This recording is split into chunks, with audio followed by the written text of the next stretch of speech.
And for the first time, the Swans are onward to victory.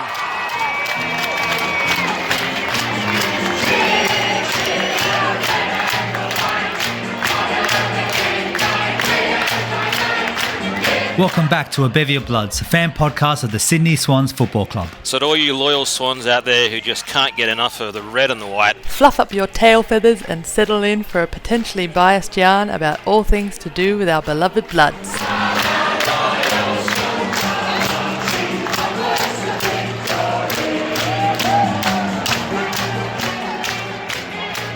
G'day there, Cygnets and Swanlings. Welcome back to A Bevy of Bloods. You're joined as always by the crew from Sydney and a crazy Viking bloke from Finland. I am Chris and this is Jen. Hello. That's right, you lucky loyal Swans fan. Welcome back to the podcast. And remember, if you enjoy what you hear, make sure to give us a like and a follow.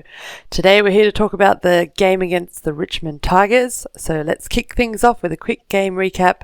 Over to you, Steve. Thanks, Jen. Thanks, Chris. Yep, it's definitely getting into Viking weather up in Finland. It's getting cold into September. But the footy, last Saturday up at Coffs Harbour at their stadium, the Swans got beaten by the Tigers by 46 points. Final score, Tigers 10-8, 68 to the Swans 3-4, 22.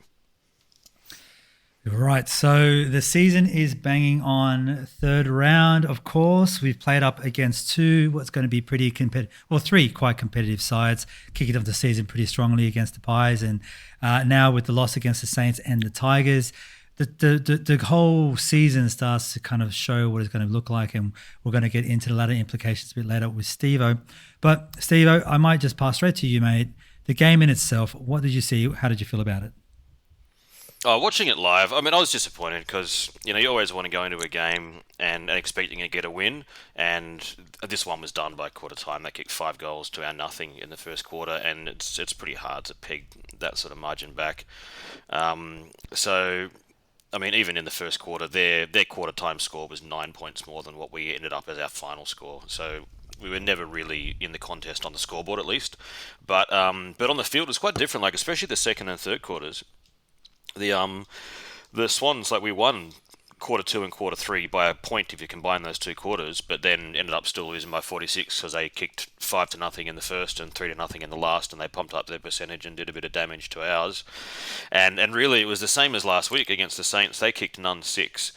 So just 6 points in the first quarter against us last week, and we were able to stay in the game for longer. This time, Richmond kicked 5-1, and it was pretty much done at that point, unfortunately. But, there were positives to come out of the game, which we'll talk about. But, overall, as a fan, it's a bit deflating to have such a great win round one and then lose 2 in a row. First quarters for both the men's and the women's Swans teams are a problem. Let's not talk too much about it, with many more important games yet to come.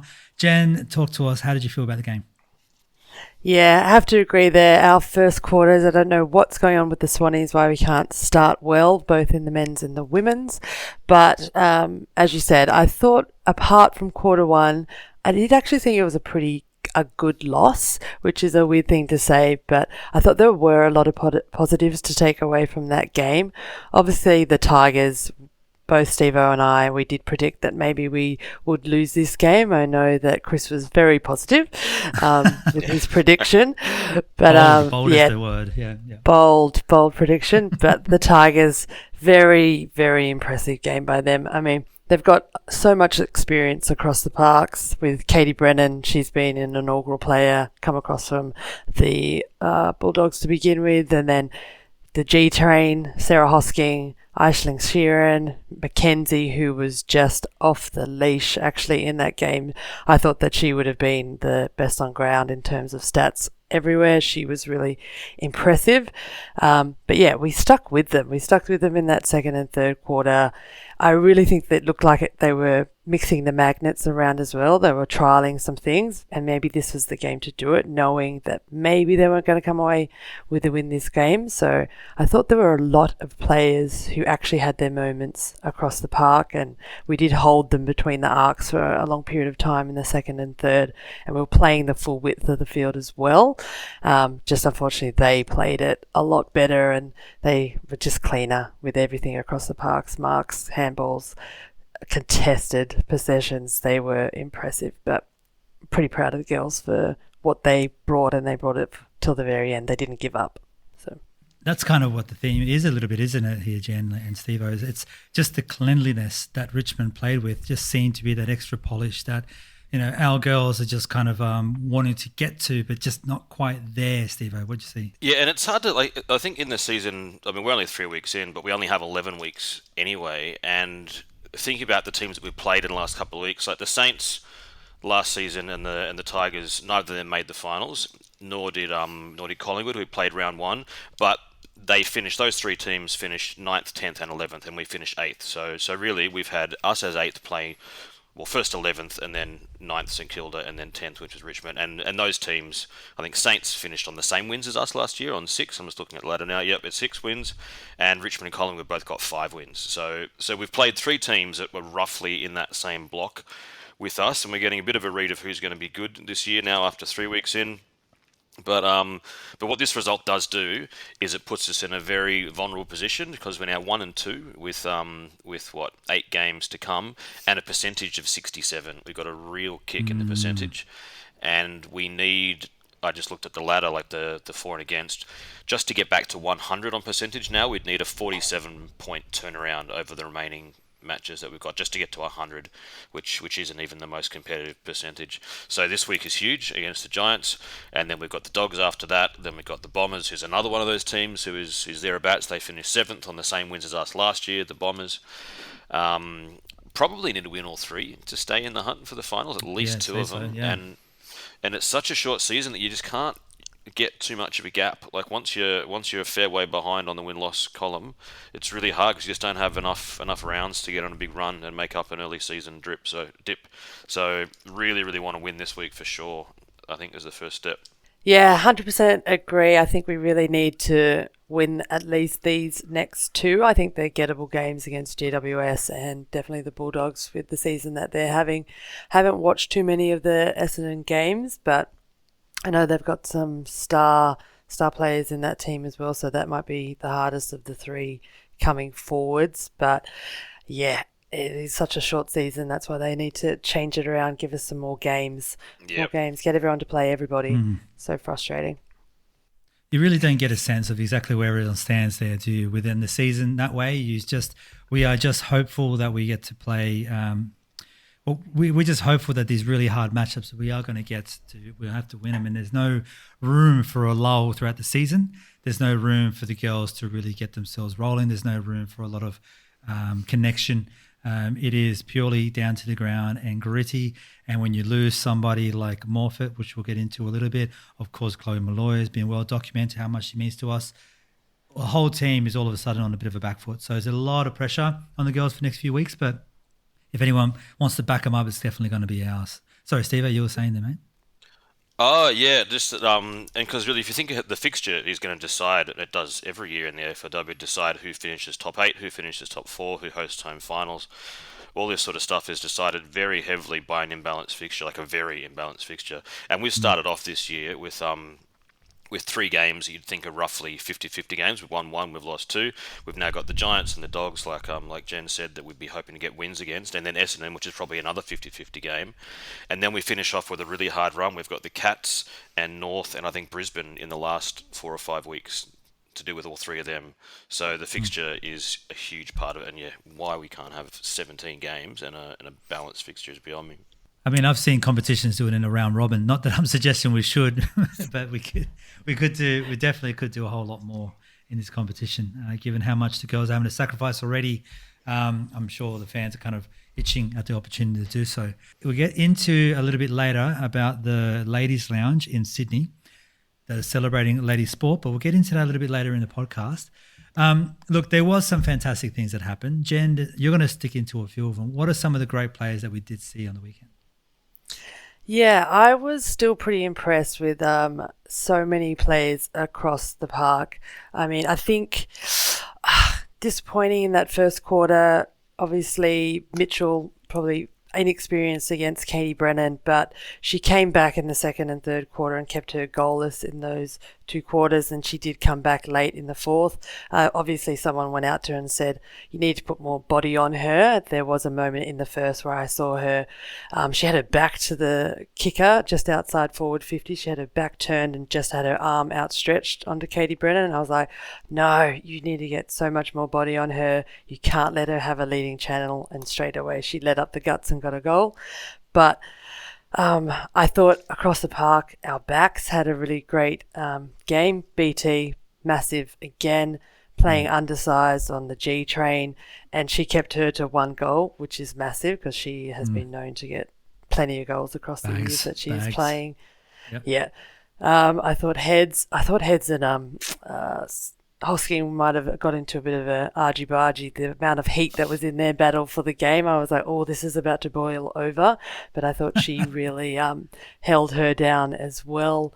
McAvoy. Hens does love a bit of that mongrel, doesn't she? She does. She's got a little bit of mongrel in her. She's like, she might have that ribbon in the hair, but Jesus Christ, she comes in as a freight train. If ever there is one, she's one of the first to boom, join in. Ribbon of death.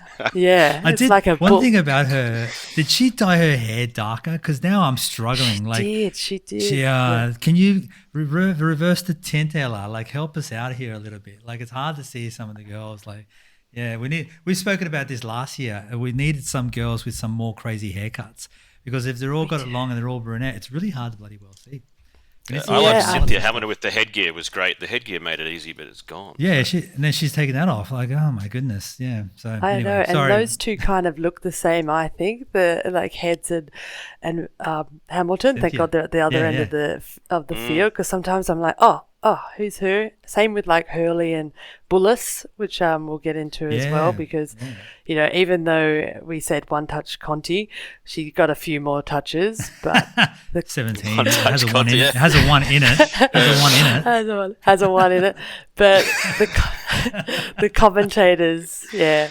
commentators all game were saying, oh, how good has Bullis been? Like, Bullis really dampened her effect across the park, particularly in the first 3 quarters, I would say. I think Hurley and Bullis were rotating in on her, and they really, shut her down a little bit. It was only in the fourth that she started to get off the chain a little bit. Unfortunately for us, that did mean that Mackenzie, she got let off the chain. Mackenzie and Sheeran, who just both lefties, and I think sometimes that confuses people, especially in and around that ruck tap. I thought their ruck was, she was dominant. She got 37 hit outs, and most of those were from the centre stoppages. We actually won the stoppages around the ground a little bit more, but those centre stoppages were damaging, and it took a while for us to realise she kept doing those taps behind, and then Mackenzie would just sweep through and run through onto her left and get those deep inside 50s, which just gave them first access to the ball, and KB just too dominant, and a couple of the other girls around the park just read that better than our backs to begin with. And then again around the ground, I think a lot of the Tigers, they were just the first to react, and the experience of leading into a player's kicking zone. I think a few times for us, our players were having to try and do a check side kick because the players were not leading into their vision, and it's just so hard to get that pinpoint accurate. So there was just a few too many moments across the park where we almost had it again, kind of like that St Kilda game. We almost got it, had some amazing passages, but just didn't quite get there. And like Steve-O says, ultimately we did kind of fight back a bit, and it was kind of nice to see some of that coming through. Just going back to Bullis, if you don't mind, like, respect to the Tigers, because if they get a bit of football like she did, she got 10 touches, she got 6 tackles to go with it. She was up there in a bit of both. So, like, you want to see some of those girls take the responsibility of setting on a defensive role on a, classy player like Conti, best and fairest last year. She doesn't take a step back. She put up her hand and she did it, and she did a really good job of it. So we saw what a difference that made to Tanya Kennedy's game last year. just her taking on that responsibility, running around the ground. She's probably no doubt being newish to the sport, learning a lot from that as well. And Bullis, I think, is going to take this in leaps and bounds as well. So if we're going to take anything away from what this meant for her, maybe we're looking at another Tanya Kennedy or more so for next year, just the amount of mongrel and run that she's got to be able to go with a classy player like Conti. Yeah, she's obviously got a big engine, which was good to see, and hadn't really seen that much of her or knew that much about her. So to watch her pull out a game like that, obviously the coaches and the rest of the team have a lot of belief in her to put her on, as you said, the best and fairest for last year. So she should tap herself on the back a couple of taps, maybe 4 or 5 taps on the shoulder for herself. Give her a couple. Different players, I think, like Saghetti, she had a run through the mid. She was awesome. She did some great tackles. She did some great smothers. She was part of several different linkages down the park. Yeah, I don't know about you, Steve, if there's anyone that stood out for you, but a few players having their moments. I liked both the Montanas, actually, in the game for different reasons. Montana Ham, we'll talk about her in more detail in a bit because she smashed it against the Tigers. But Montana Beraldson as well. I think that every week that we watched her now, 3 weeks this season, she gets her hands on the footy and she's explosive and she makes stuff happen. And okay, sometimes she does make mistakes. You know, she holds on to the ball for a bit too long. She doesn't execute necessarily perfectly, but every time she's on the footy, I think that she's really gonna make stuff happen on the field. And she did a great piece of play building up to Montana Ham's first goal, for example, which I really liked. Like she was the one who put that ball inside 50 into a really dangerous spot, and it was because she was explosive and she took it on. She wanted to try and break through that line and break into some space and bring players into the game. So yeah, both the Montanas, I reckon, for me. Good call. We should get some more, maybe called Montana. We can name like 4 or 5 more girls Montana, and we'll smash it against the Giants. That's it. That's the goal. It's a bunch of Montanas and Chloe's. Yep. That's what we're all about. Yeah. That's our trade. That's our drafting strategy going forward. Yeah, and they're all going to be they're going to have longish hair or brunette and just going to baffle us every single week. Thanks, girls. Can't wait. we seriously need some hair dyeing or something going on, and some mad mullets, some spiky stuff going on.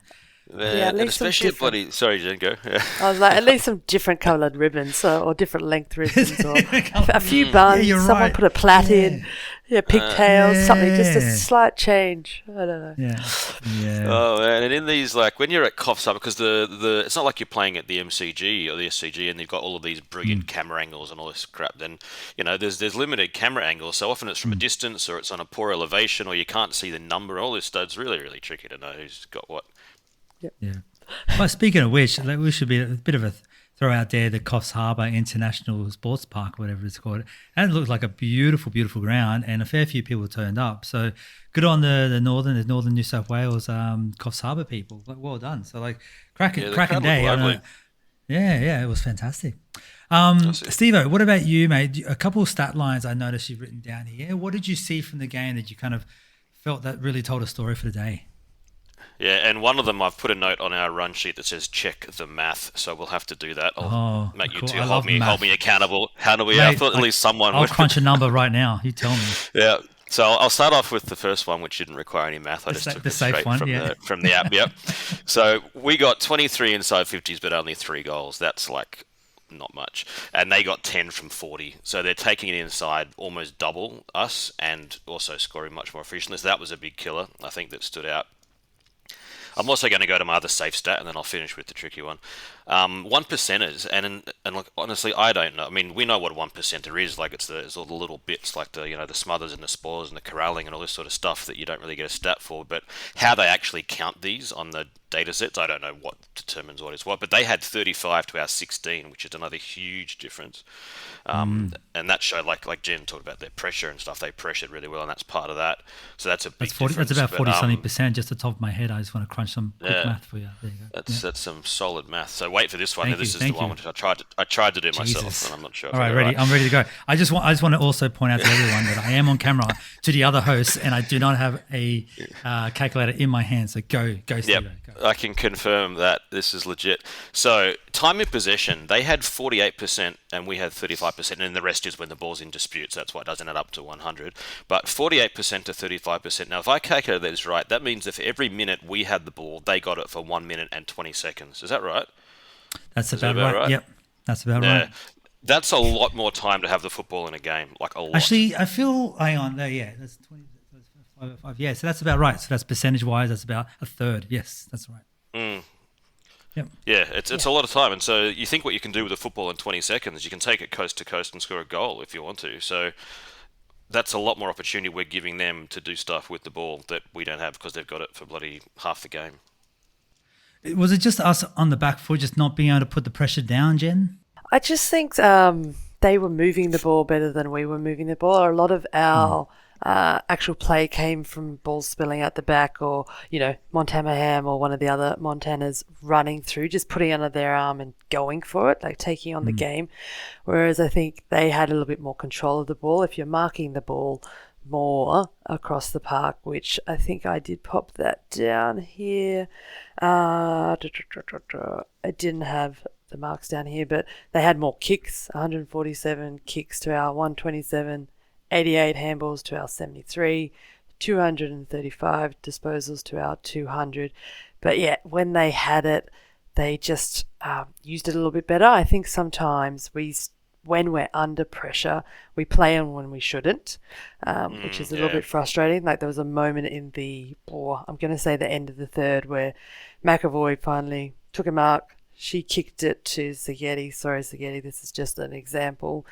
And it had been locked in our D50 for, I don't know, maybe 7 minutes or something. The defence was under the pump. Most of our players had flooded the D50 to try and help out. So we had no players in front of the ball. And Zagetti handballed it to someone running past, maybe Gardner from memory, and she just had no one to kick to, so then we just kicked to the Tigers wall. And I was like, no, just need to understand the moments in the game sometimes of your teammates in the D50. You take that mark, take the sting out of the game, let the players get in front of you, get them to turn around and lead back up at you. Whereas Tigers did do that well. When they had the ball, they knew when to play on quick, or hold the ball when they needed to, especially if you get a mark just outside of your forward 50. Don't play on quick all the time. Wait for the right lead up.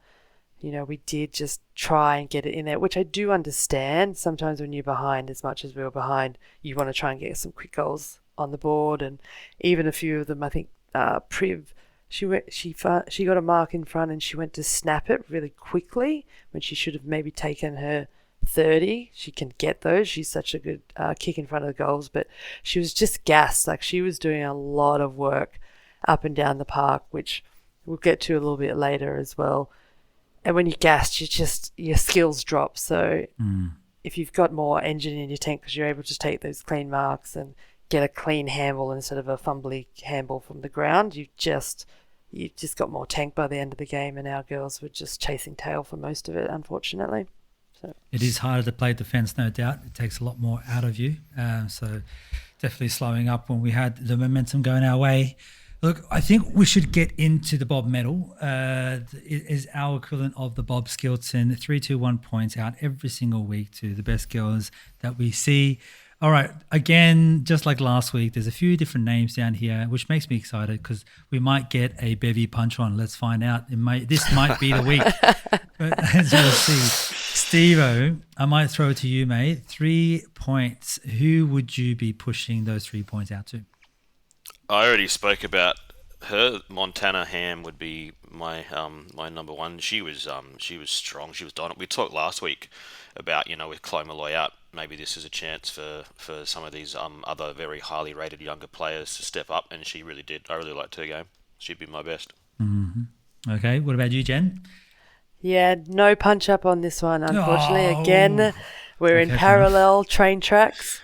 But she was just awesome. Actually, she was really fun to watch. I know we spoke to McAvoy a few weeks ago, and she was talking about her ability to run through players at training, and we saw that this game. There was a passage in the second where she bumps out 2 of their players. She almost got her boot to ball. She followed up with a tackle all within 10 10 seconds. And then, those amount of times. Yeah, she looks strong and she's quite quick. She showed a burst of speed. She tucked her arm under for that second goal that she got, and she was lucky enough that Grundon was a little bit unselfish and gave her first score with that quick centre in after she got the high. But yeah, she was fun. She was like, yep, let's go.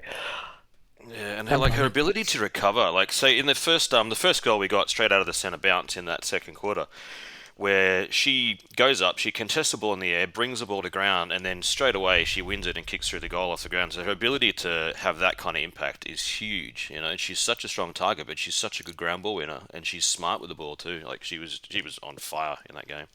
Yeah, you've all heard about the year. Sorry, you've all heard about the year of the pig, the Chinese year of the pig. This is the year of the ham. Are you behind me? Yes. Is it the Chinese year of the pig this year? Is it? I don't know actually, but it's definitely the year of the ham. I'm going to check. You guys chat amongst yourselves. I'm going to get on the internet and find out. Well, yeah. Sorry, Jenna, I interrupted you as you were talking. So. No, that's all good. That is so much better than what I was going to say. I was just giving her some more praise. Just say, some of the better passages of play we had across the day. She was part of it. She was definitely involved. I thought she got more disposals than what it says. I had a look on there, and what does it say? 13 disposal. Seems like way more. Maybe that was another case of the same haircut or the same hair color, and they gave some disposals to someone else. But yeah, when she had it, she did something with it.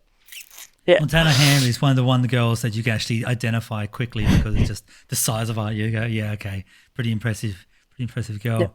Okay, Jen, over to you. 2 points though. I'll let you kick on with this. Feel free to punch on with Steve. Go ahead. All right. I have a feeling the punch on is not going to happen again. But 2 points to our gal BT. Again, she was just so impressive across that back line.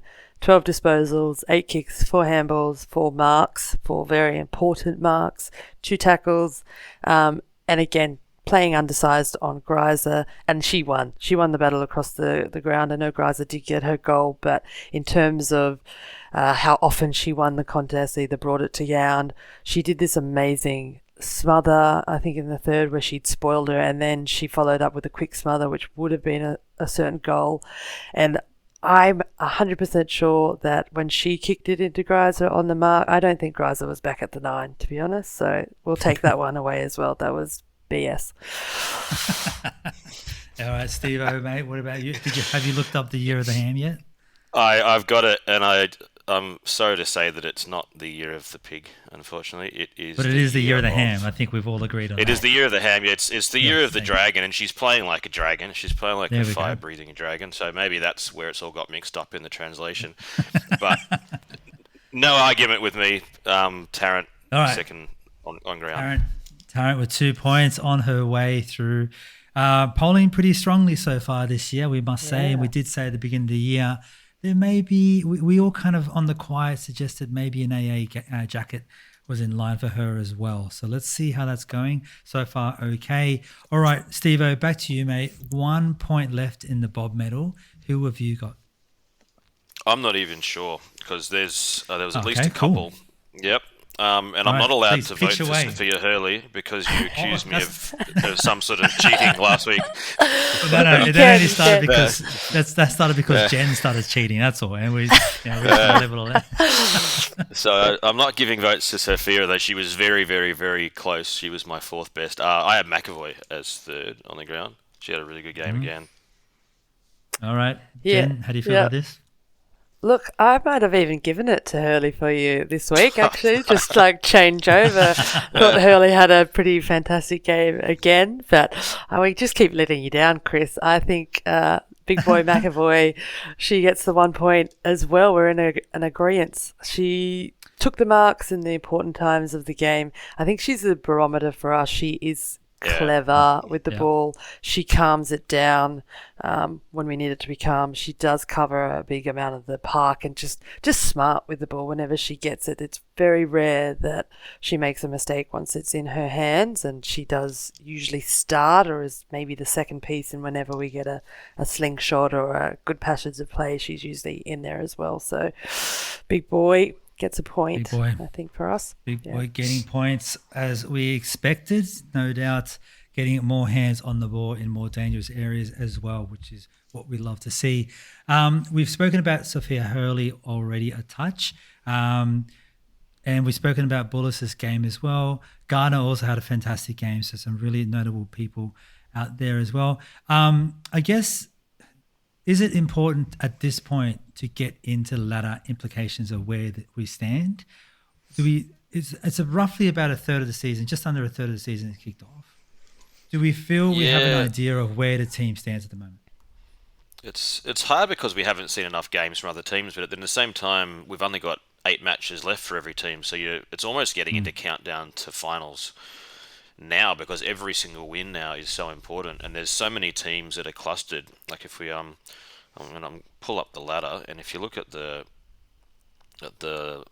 ladder, we've got between about 7th, so from 4th all the way down to 14th, there's only 1 win difference between those teams right now.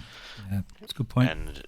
And that's the sort of thing where you just need to keep winning these 50-50 games, because pretty much every game is a 50-50 game, I think, at the moment. It's interesting you say that, because the teams that are like kind of separating us from like the top 8, or like, you know, between the 6th and 12th position where we kind of saw ourselves kind of sitting into as well, they're all playing within each other as well. You've got Richmond playing Carlton, Hawthorn playing St Kilda. The Bulldogs have themselves the Bulldogs. Brisbane have the Bulldogs, which is going to be an absolute blowout, you'd have to imagine.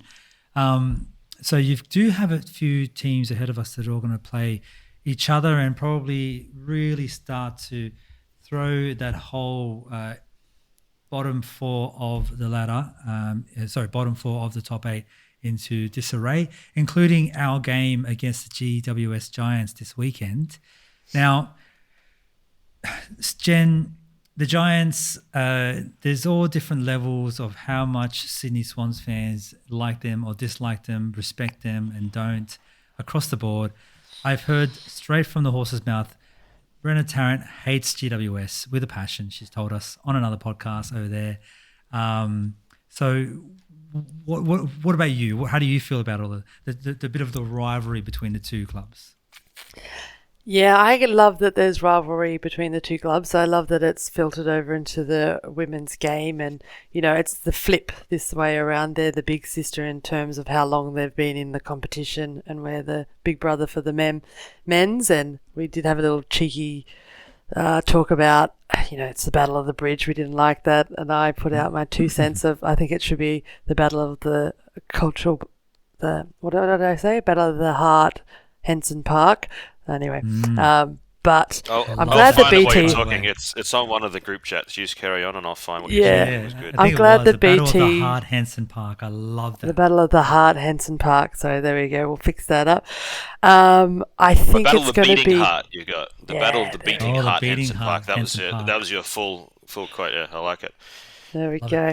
And I think it's going to be an interesting game because there are players who have played for both teams now. So there is that little bit of niggle there. They know how each other play. I mean, we've got Priv used to play for them. Mads Collier used to play with them. Oh, God, top of my head. Lisa Steen used to play with them. So there's a couple of players who they've done the crossover. You always get into a bit of niggle if you're playing your old club. And personally, I'll hold my tongue about GWS. I'll hold my tongue. No, please don't. I think, because you know what's interesting, because I think it's been well documented on the podcast that it's not that I have a soft spot for them, but it's just the nature of the fact that, you know, growing up in that part of the world and not having a sports team, had I been born 10, 15 years later where I was growing up in Campbelltown, I might have been a GWS fan.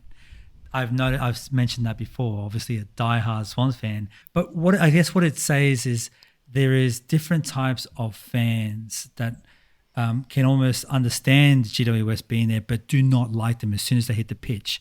I gather that's where you sit, Jen. Is that about right? Yeah, there's definitely some players who, you know, I know them and I respect them as players and as people, and you know them off the park, but as soon as you get on the park, I'm like, I'm sorry, Giants, I can't go for you. I've got to go for the Swannies. And definitely in those first couple of years, I think I just don't think they managed well in those first couple of years. There were some really odd decisions on their list management team. I think there was some odd things that happened in-house through the GWS team. I don't want to sound like there's a chip on the shoulder there, but those first couple of years, and I think it's been well documented. I know there's some other podcasts or the girls who do the post games and pre games reviews for the actual AFLW have been talking about GWS quite a lot, about them being an inaugural team and how they haven't followed through. Basically, they've been in here longer than some of the other clubs and just haven't reached their potential yet. And I think it was in those first couple of years they just made some odd decisions on their list management players who were injured, sometimes didn't even play a season. Some of the cross-coders that they chose, I mean, all teams had to choose cross-coders and some really paid off, others not as much. And we had a plethora of players within the Sydney and ACT player contingent who had done plenty of the games, worked through that exhibition matches leading up into the inauguration, and were overlooked. Many of them were overlooked, and had some players who were way less experienced who did play in those first couple of years who only ended up playing a year or two, which that means it's really hard to get your game going if your list's always changing. You get a little bit better if you play a couple of seasons together, you know how each other move, you know how each other plays, you know each other's voices, and if that keeps changing every season, it's hard to get a flow on. So it's hard to they shot themselves in the foot. It's honestly such a fascinating dynamic that you're describing there, which is totally different, I guess, to what we've seen, I guess, from a fandom in the rivalry between the two clubs. You've got a lot more input, a lot more insights into where the AFLW team and club and culture have basically been built themselves off from. So, yeah, really fascinating. Yeah, I think they've turned it around in the last couple of years. And as I said, there's players that I know who are in there and they've been busting their guts to play as well as they can, build the club as well as they can, and I think hats off to them. There's no way you get a call up to the AFLW and say, no, I'm not ready. You take that opportunity, you take it and do the best that you can with it, and I think there's been some workhorses within GWS for a long time who've been rallying, and I mean, they have been playing pretty well this season. They've had a couple of wins. I think they're 2 wins and 1 loss, so they've got the one up on us at the moment. But coming into that game, I've written down they did have 3 injuries on that game over the weekend, and one of those being the ruck. So that could be, for us, beneficial. I mean, Nick Barr, poor thing, did it look like a pretty terrible hammy, and she's one of their barometers as well. She could run all day and she's an experienced player, so that's a big loss for them having her out. P's a little quick midfielder. She's done her ankle as well. I'm not sure how bad her ankle is, whether or not she'll be back into the game, but yeah, they kept saying in the media they limped to the draw that they had against the Suns, but yeah, those 3 injuries could benefit us coming into this weekend. But they still have their star players, obviously. Beck Biso had an absolute cracking game against the Suns. I think she got the highest disposal on ground, and she's the new captain of GWS, having taken the reins from Alicia Eva, who is still in there playing an amazing game as well. They've got the danger of Alice Parker, like she's just a contested ball beast. They've got Haneen, who I feel like sometimes they don't play her in her best position. Actually, she's playing against her in the Sydney comp, she is just a little bull. She loves that ground ball get, and she's so fast, and she's got a keen left foot. So yeah, we'll see what happens through there. And then they've got the experience of Pepper Randall down back, and we know how damaging she was, although Priv got a couple on her last time we played against her, a couple of sneaky snaps, so I think she'd like to do that again. But yeah, it's an interesting team, the Giants. Yeah, if we look at how they've played too, I mean, last week they had a disappointing draw against Gold Coast. They should have beaten Gold Coast. They were ahead pretty solid, like 2 or 3 goals. They're up, then they drew against Gold Coast. First up, they smashed the Dogs by like, I don't know, 60, 70 points, and everyone's beating the Dogs. I mean, the Dogs are on the bottom of the ladder with a percentage of about 20, so I'm not sure what to take from that one. And then they had a fairly tight loss to Richmond, who we've also played and lost to. So, yeah, they're about where we're at, and we beat Collingwood, and Collingwood's also on the bottom of the ladder with no wins so far. So a fairly similar block of form, the two teams. Yeah, and I think like we could get up on them just if we can have Morfitt back. I'm not sure how serious her injury is or her ankle, but let's say obviously McCormick, if she is out for this game for the Giants, then we've got a more dominant ruck in Morfitt, and I think Lexi Hamilton actually stood up a fair bit in the game against Richmond over the weekend, and also Davies. I've actually been pretty impressed with Davies as our backup ruck. She gets her body on, doesn't let the other rucks get a good run and jump on it, whereas we know Morfitt likes to do that for us, so having that sort of combination of different styles of ruck for us could get us over the top. And then just our run across the park as well. I mean, if we can nullify Alice Parker through the mids, I know sometimes she rolls forward as well, so that'll be interesting. I think that would be great. I also really want to see, for us, I don't know about you, another tall in our forward line. Is Smith injured? Is Bella Smith injured? Yeah, where is she? I'm not sure either. Yeah. I just think in that game, well, the last couple of games, Priv has been working really hard, and she's working as our key tall. I'd really love to see her get some support, get that tall spine. Sometimes she can move up the field, be that centre half forward, take that relieving mark off the wing out of our D50, and then have another tall target to kick to, and then have them rotate in and out, centre half forward, full forward, so she can have a rest sometimes in her preferred positions, because she's so hard to stop when she gets a lead up at the ball. It's so good. But if she's having to get it on the wing, wrap back, try and take that next mark, she's just cooked, and it's too much. Yeah. And they're getting it in the 50, not as much as we'd like, but then they're not marking it either when it is going in there. And they bring it out very easily, because if we had 3 goals from 20 something inside 50s, like we said before, that means that they're bringing it out of there a lot when we do get it in there.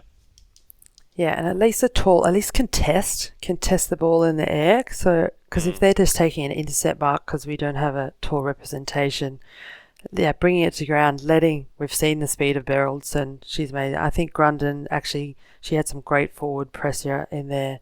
Shout out to Cooper for her debutant game this weekend, getting her goal after a forward pressure tackle. So she got her goal there.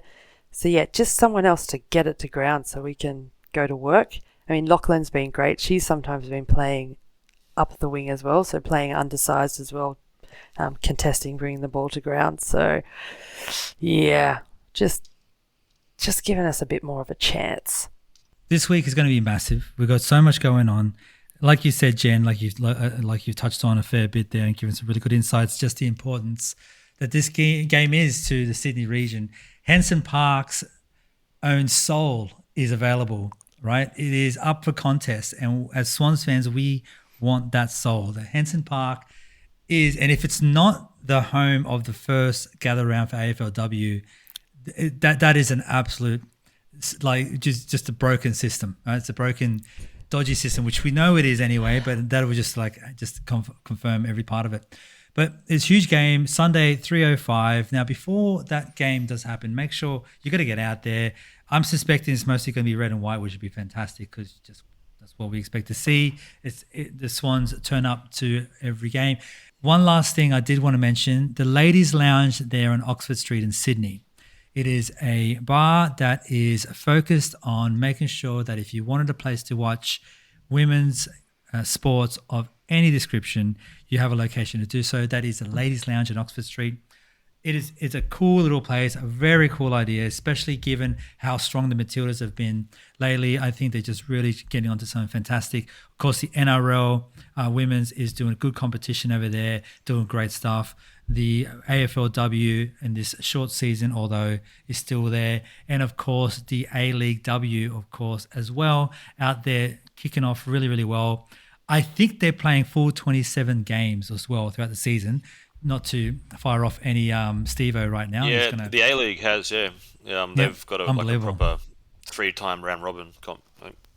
There you go. So, God forbid we keep up to date with the up-and-coming soccer, whatever.